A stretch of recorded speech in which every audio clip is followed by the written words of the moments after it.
Ué, Isso, vamos bora lá. começar e o meu primeiro questionamento é: de onde vem esse queijo coalho? Como que isso começou? O que que é o queijo coalho?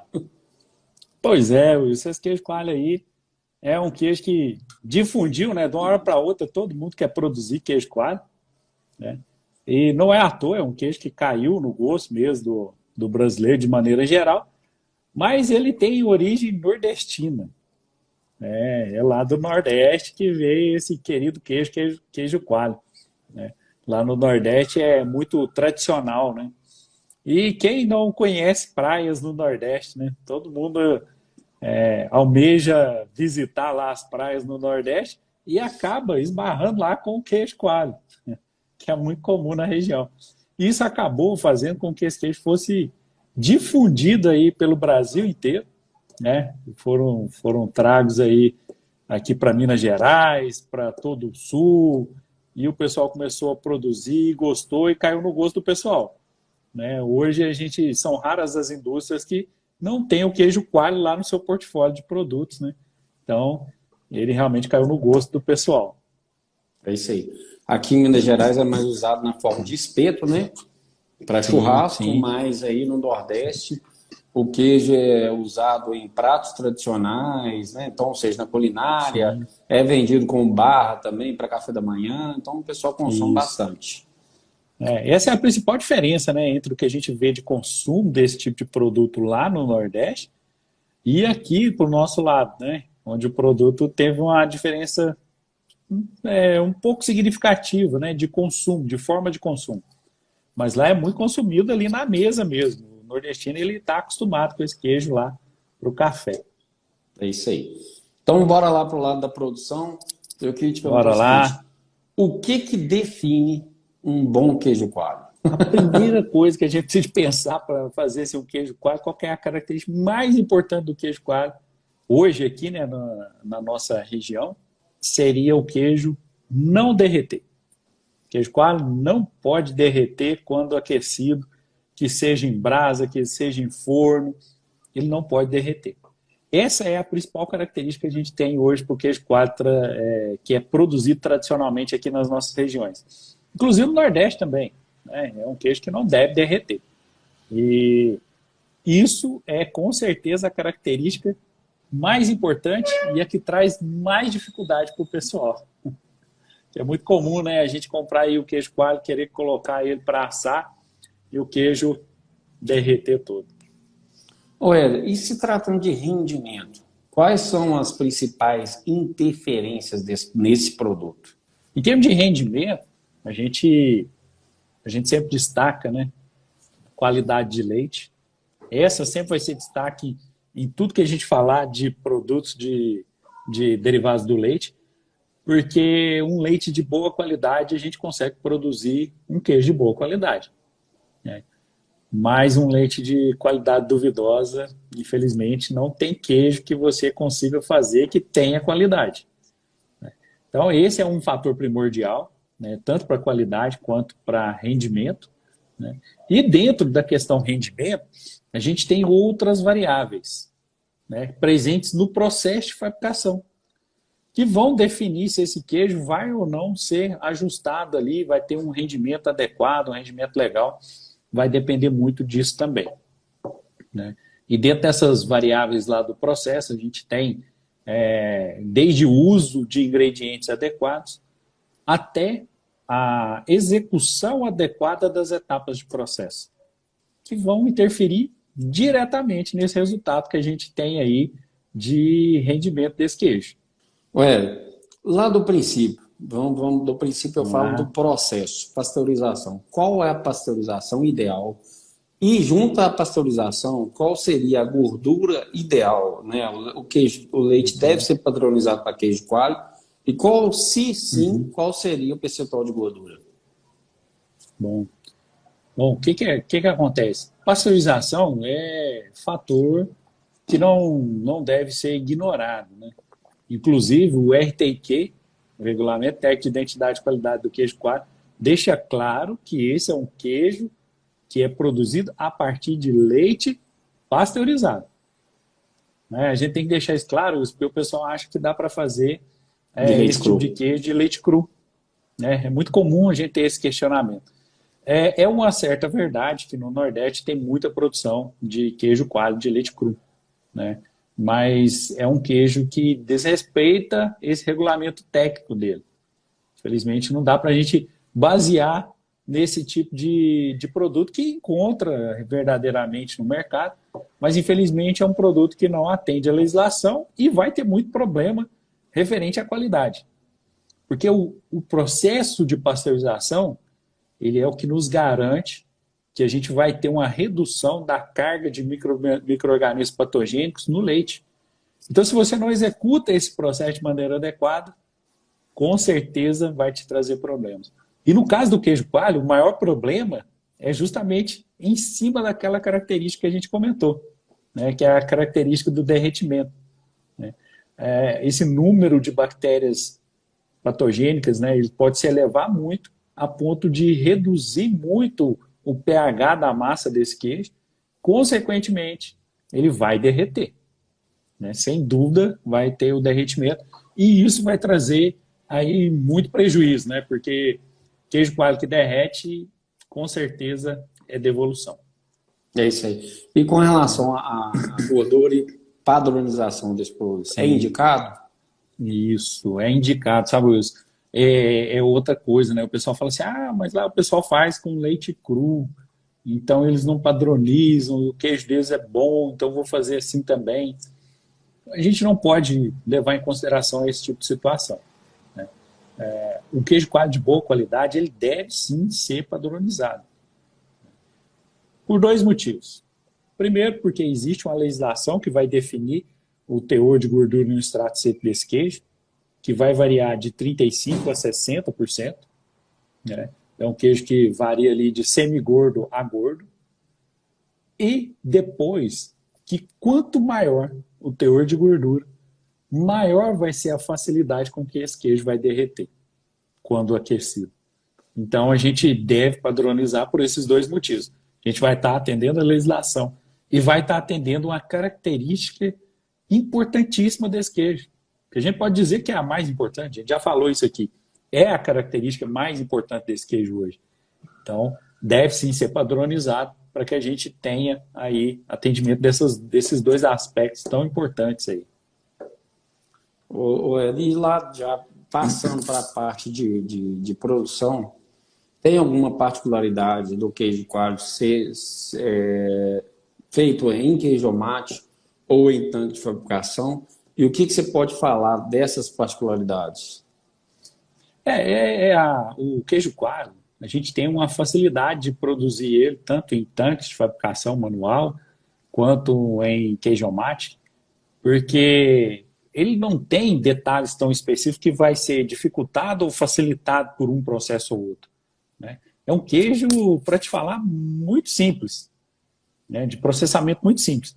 Só que, né, bem cuidadoso. Você tem que ficar nos detalhes para que você não tenha tantos problemas com esse queijo. E esses detalhes que a gente fala está relacionado, sim, ao processo de fabricação.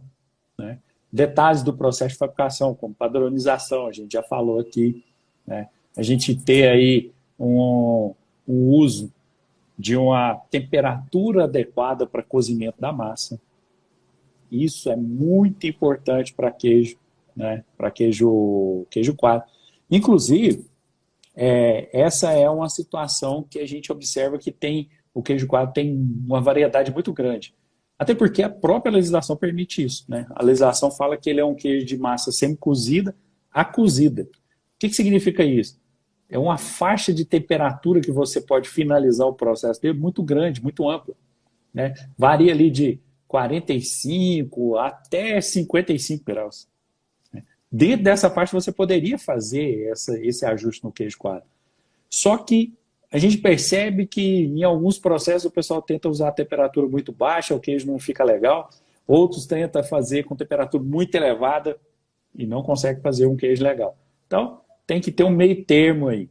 Né? E esse meio termo depende não só de falar que vai chegar a 50 graus, por exemplo, porque aí depende das características do seu leite. né? Depende da sua relação teor de gordura, da sua relação teor de proteínas. Tudo isso vai influenciar no resultado do seu queijo. Então, assim, a gente vê o pessoal falar, mas o meu vizinho ali faz um queijo coalho e ele aquece a massa até 52. Então eu vou fazer com 52 que vai ficar igual o daquele vizinho meu. E muitas vezes você não consegue, né? Porque são características específicas daquele leite que está sendo trabalhado, né?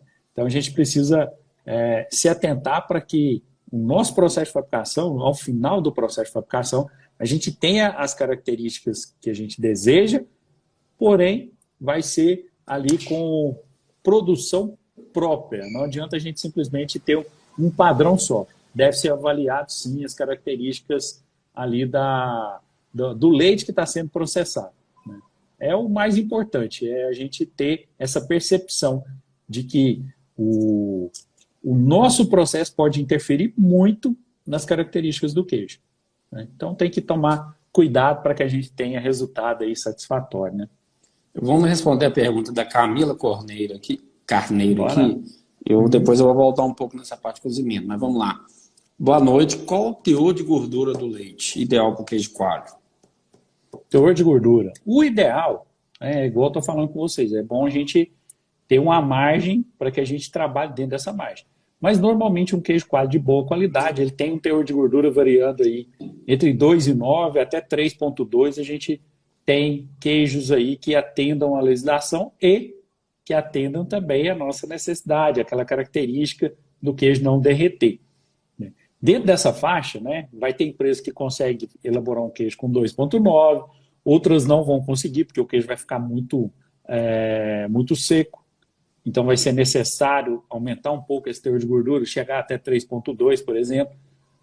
E isso é uma variável que ela independe do que você quer, porque ela depende das características do leite. Então, se você quer fazer com 3,2, pode ser que consiga, mas pode ser que não fique bom, pode ser que o queijo fique muito mole. Aí você tem que reduzir para 2,9. A gente precisa ter essa percepção quando trabalha com queijo, né?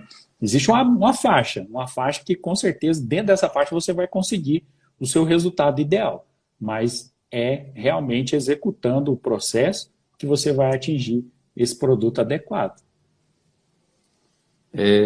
O Claudemir está perguntando como padronizar o leite. Ô, Claudemir, o que acontece? Quando a gente fala padronizar, dá a impressão assim, de um nome muito chique, que vai demandar um equipamento muito caro, um equipamento fora do alcance das pessoas. E não é bem assim. Quando a gente fala padronizar, é realmente retirar parte da gordura que o leite chega, para que a gente tenha um teor de gordura durante o processo que atinja as características que a gente quer do queijo. Mas como que a gente faz isso? Como que é essa padronização? A padronização ela vai acontecer com o uso de equipamento, né? Mas é a padronizadora ou a desnatadeira, né? São dois equipamentos, duas centrífugas, na verdade, né? São centrífugas mesmo que vão fazer ali, através do movimento centrífugo, elas vão conseguir fazer a separação de parte da gordura para que a gente tenha essa padronização. É importante a gente destacar aqui, Claudemir, que são processos diferentes, né? Diferentes porque, apesar da centrifugação ser a mesma, tanto na padronizadora quanto na desnatadeira, a gente tem uma diferença muito grande quando a gente usa uma padronizadora. Porque a gordura, durante o processo de centrifugação, ela é totalmente separada do leite.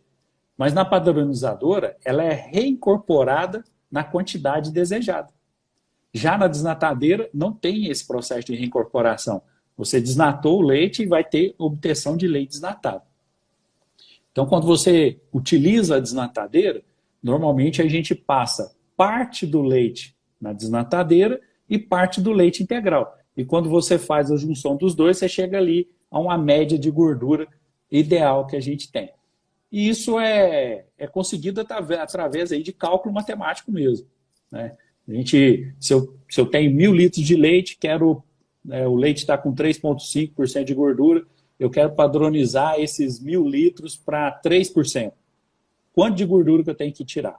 Esse 0,5% de gordura do leite, a gente vai fazer cálculo e vai calcular o volume de leite que você vai ter que desnatar. Na padronizadora isso é mais rápido e mais simples, porque você vai ajustar o equipamento para que a gordura reincorporada ela seja referente àqueles 3%. Mas são processos muito similares e que são de fácil execução. Pessoal, e aí a gente tem uma planilha aqui de padronização que o Éder desenvolveu, tá? Para quem usa desnatadeira.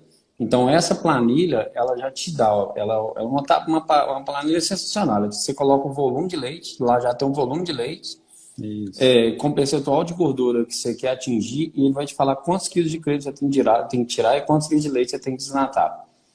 Quem quiser essa planilha, no final da live, a gente vai deixar essa live salva, vai lá no comentário dessa live e fala assim, eu quero a planilha de padronização que a gente vai mandar no direct.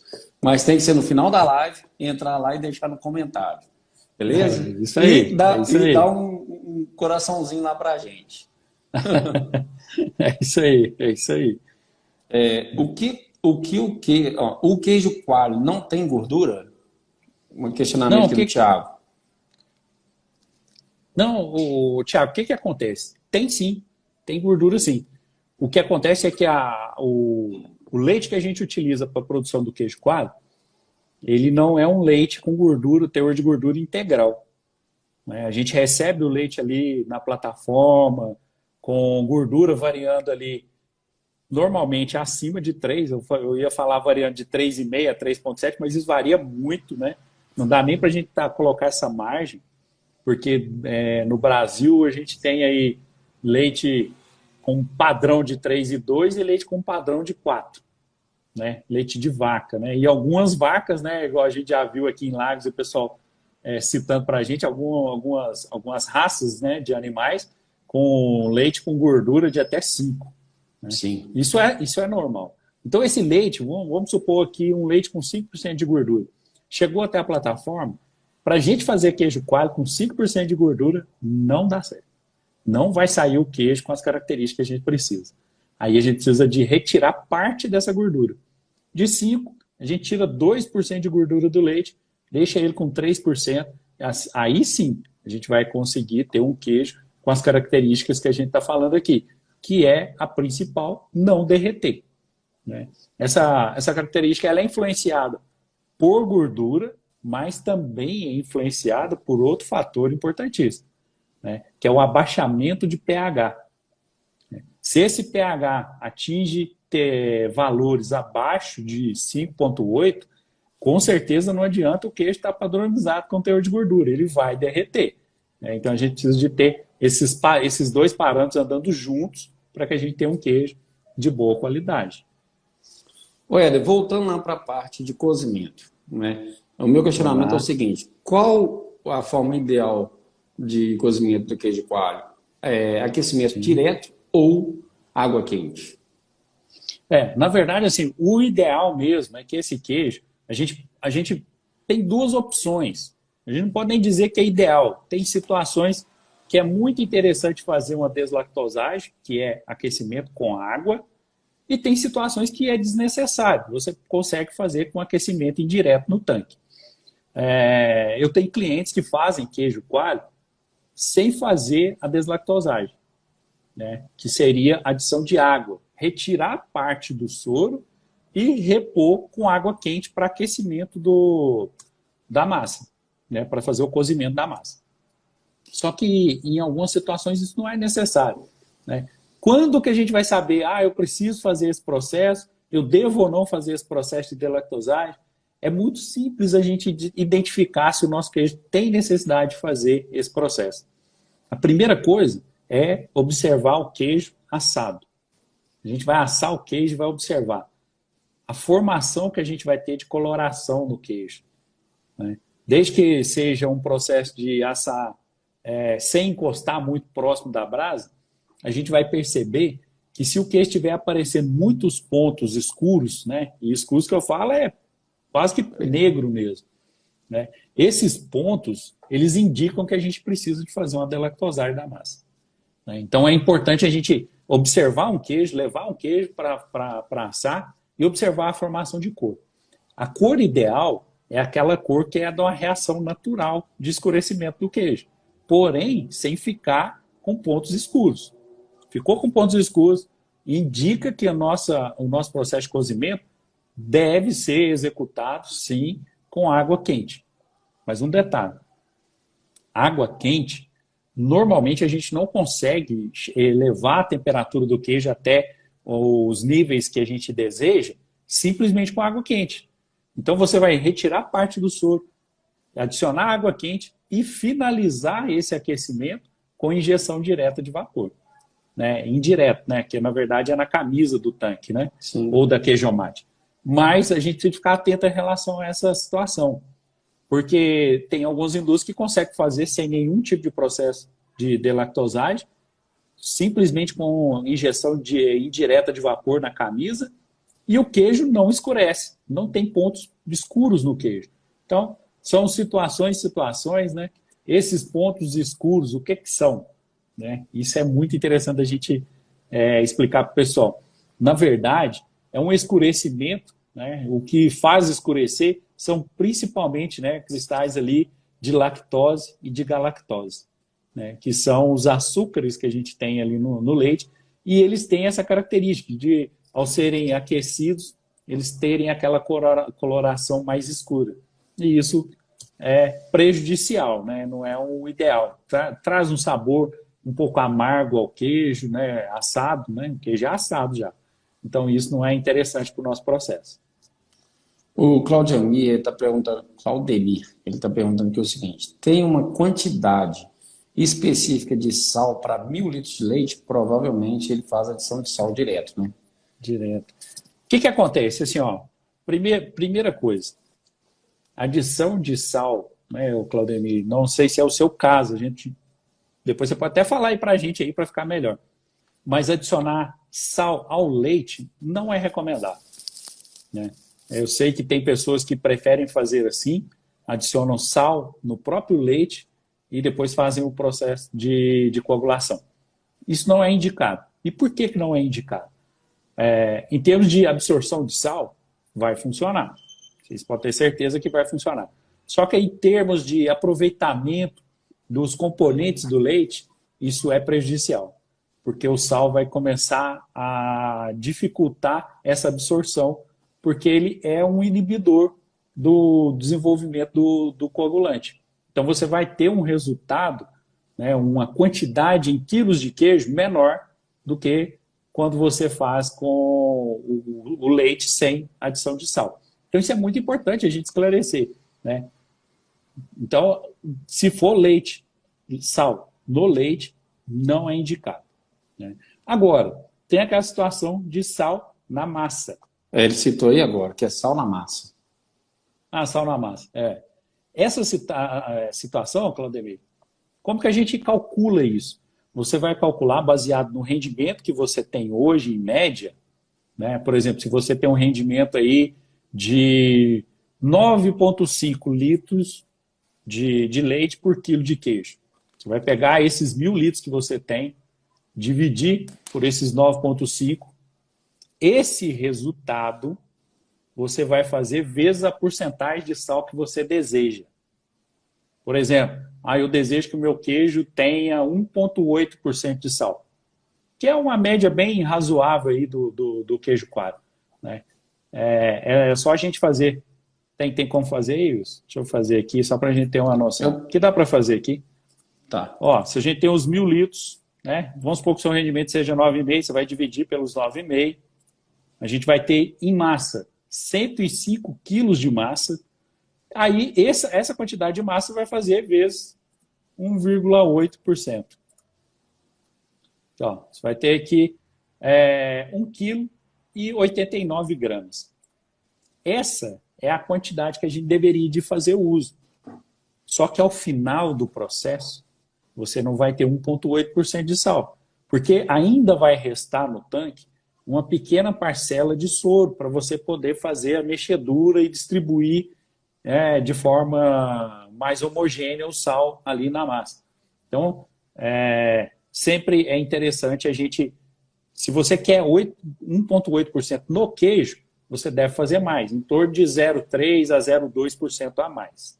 Então é assim que a gente calcula. Se você quer fazer um queijo com 2% de sal e você vai ter ali no final 2%, é só fazer 2,3 vezes os 105 quilos que você vai ter a quantidade de sal que deve ser utilizada. Em média, é isso que a gente faz e você consegue ter um resultado muito legal, né, da salga desse tipo de queijo, que é recomendável que seja na massa, né? Não fazer de forma alguma no leite, porque atrapalha demais o nosso rendimento. É isso aí.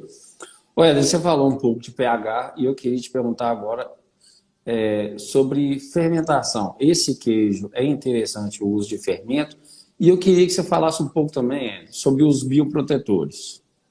Sim, sim. O que acontece? O uso de fermento, né, para a produção do queijo coalho, ele não é obrigatório, não é um ingrediente obrigatório. Na lista lá do RTQ desse queijo, a gente não tem como obrigatoriedade fazer o uso de qualquer tipo de fermento. Só que ele é um ingrediente opcional. Você pode fazer o uso de um fermento. Por que a gente utiliza um fermento? Qual que é o objetivo?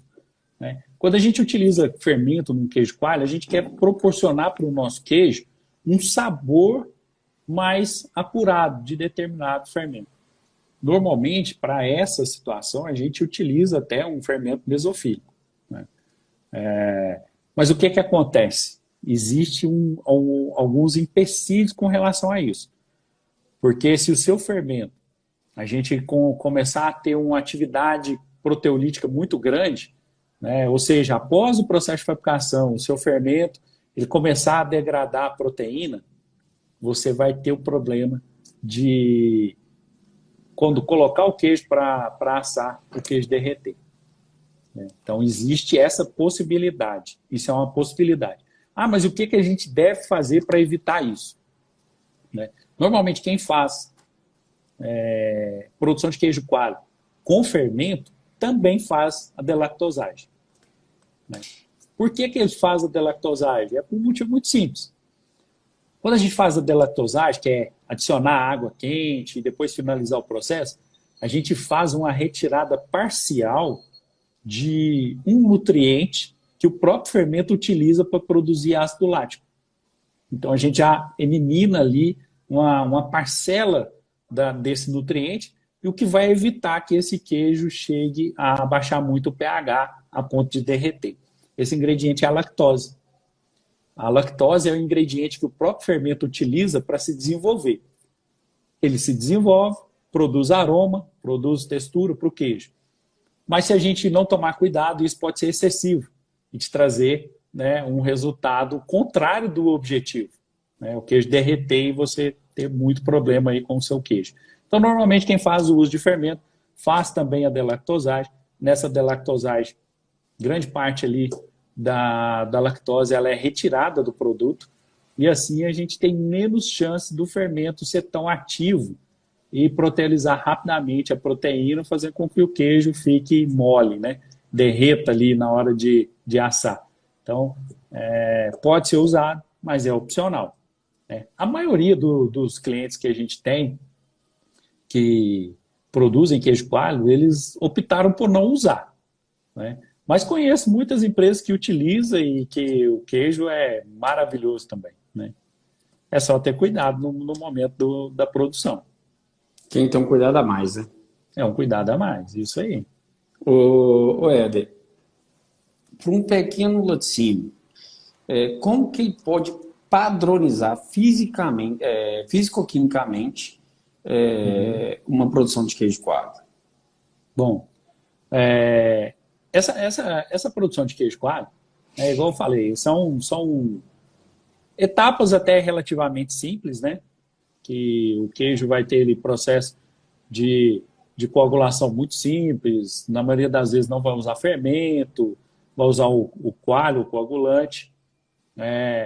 E é importante lembrar, né, que não é ingrediente obrigatório mas é um ingrediente muito importante, o cloreto de cálcio, principalmente porque a gente vai pasteurizar o leite para usar, né? Então, essa pequena fábrica, a gente sempre fala assim, não utiliza leite cru, né? E isso é primordial.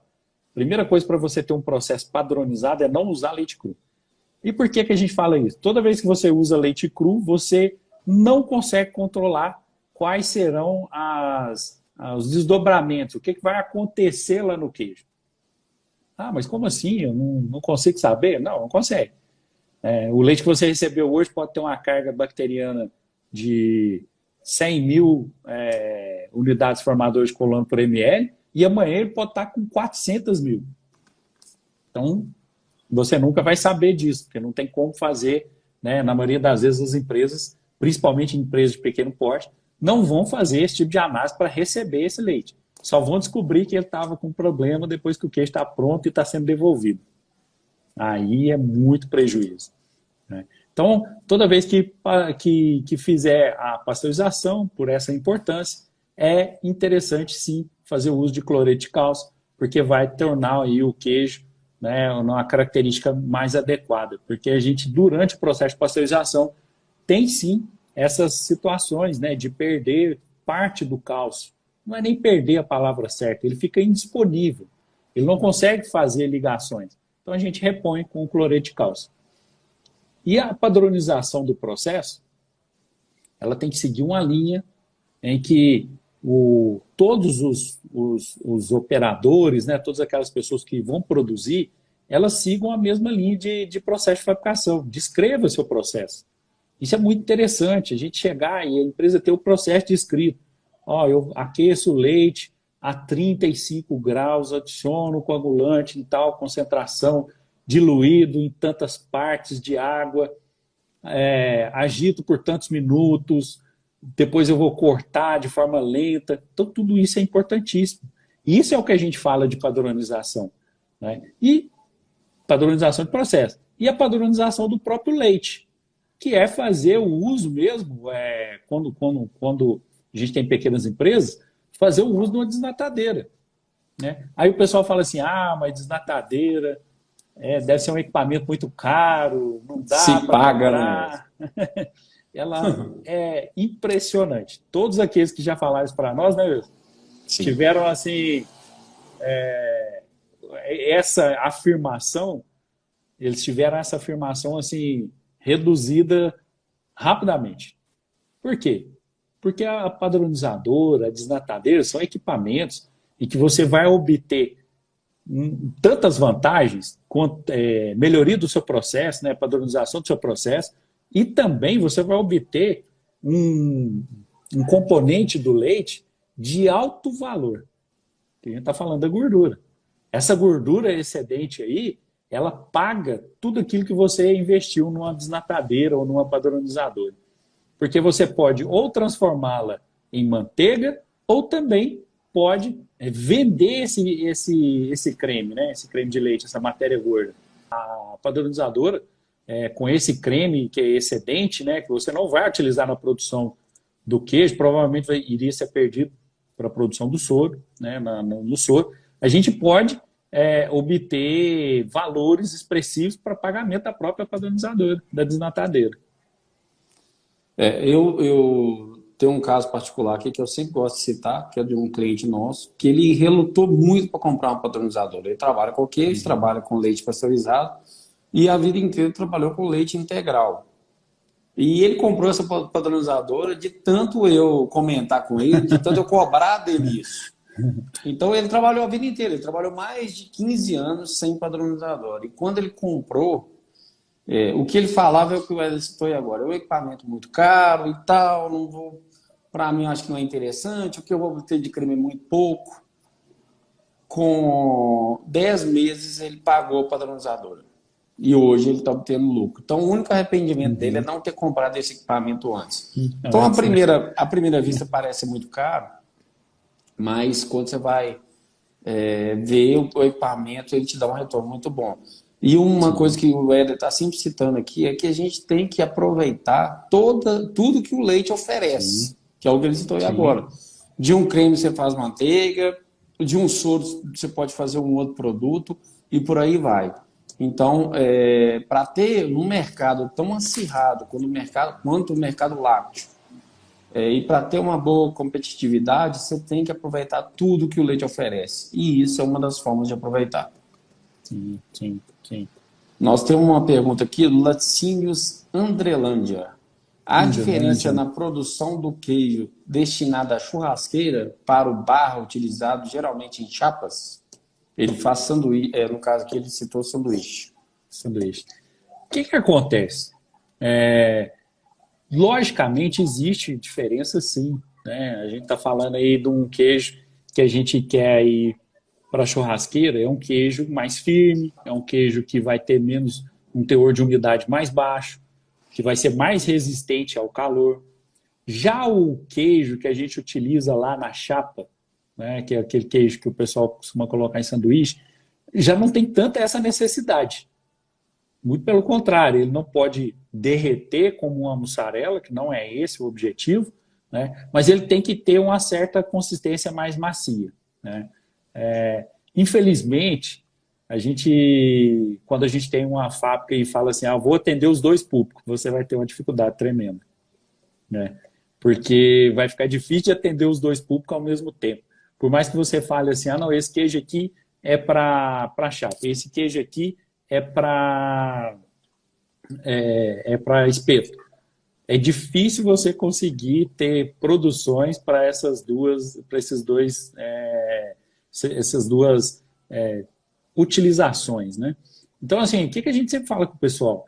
Produza um queijo que tem uma característica que vai ser interessante tanto para um quanto para outro, né? Porque a gente não precisa ser um queijo tão seco e nem um queijo tão úmido, que é o que vai mais interferir nesse caso aí das duas utilizações aí, né?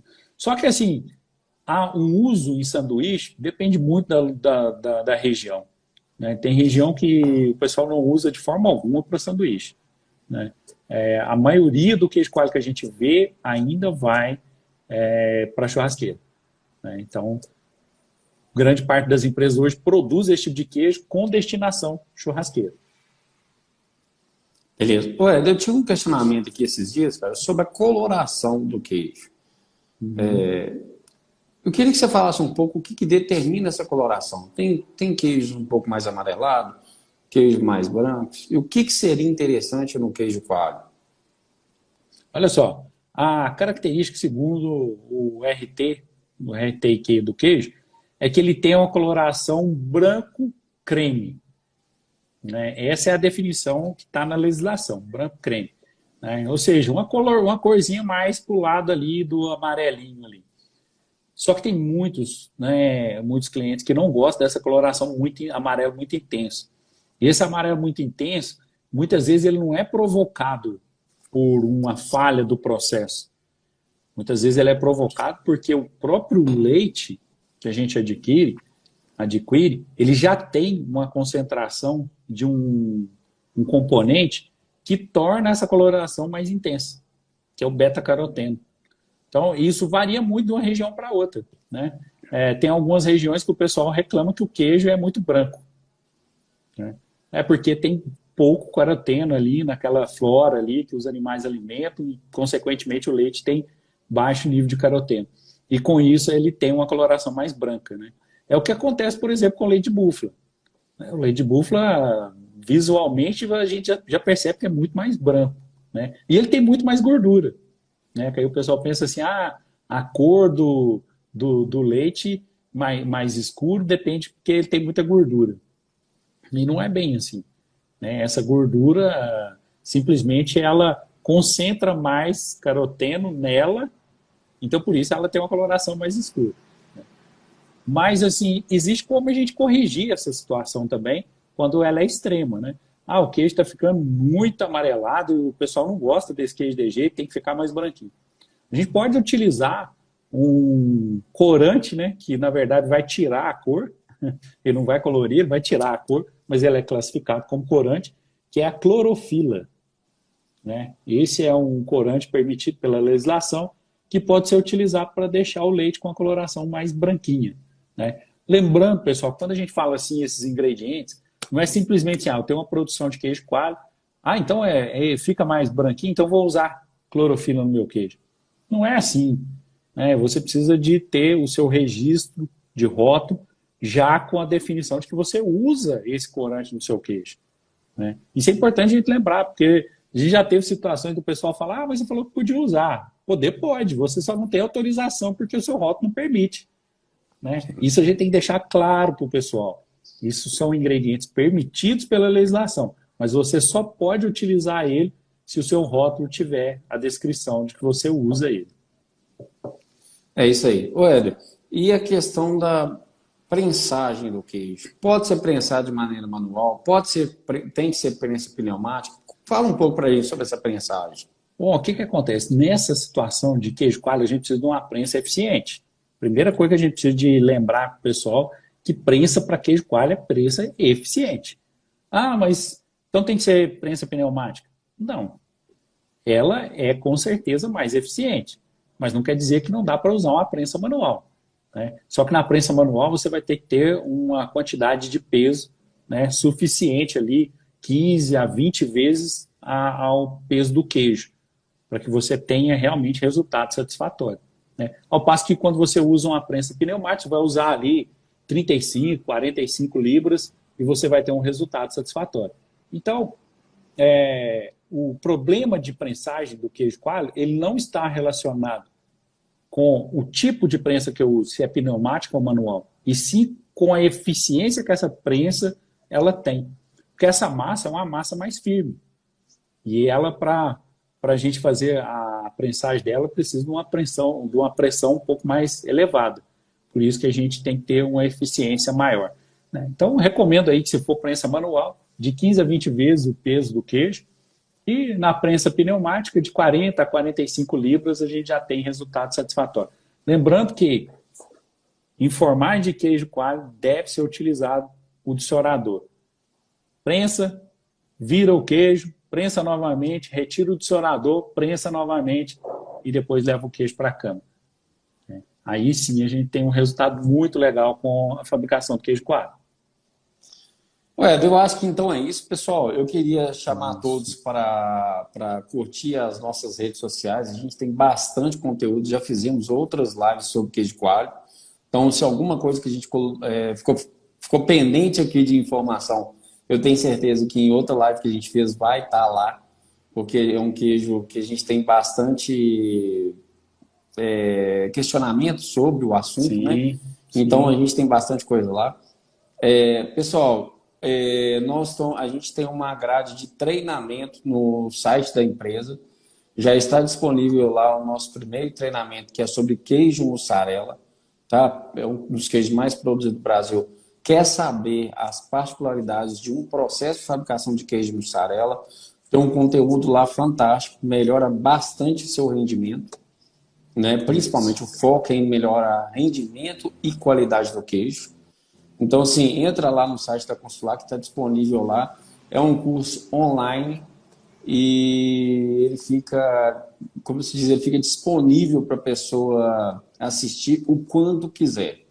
Tá? Então, a partir da hora que você adquirir o curso, você tem acesso a uma plataforma do Hotmart, onde você consegue visualizar esse curso a hora que você quiser.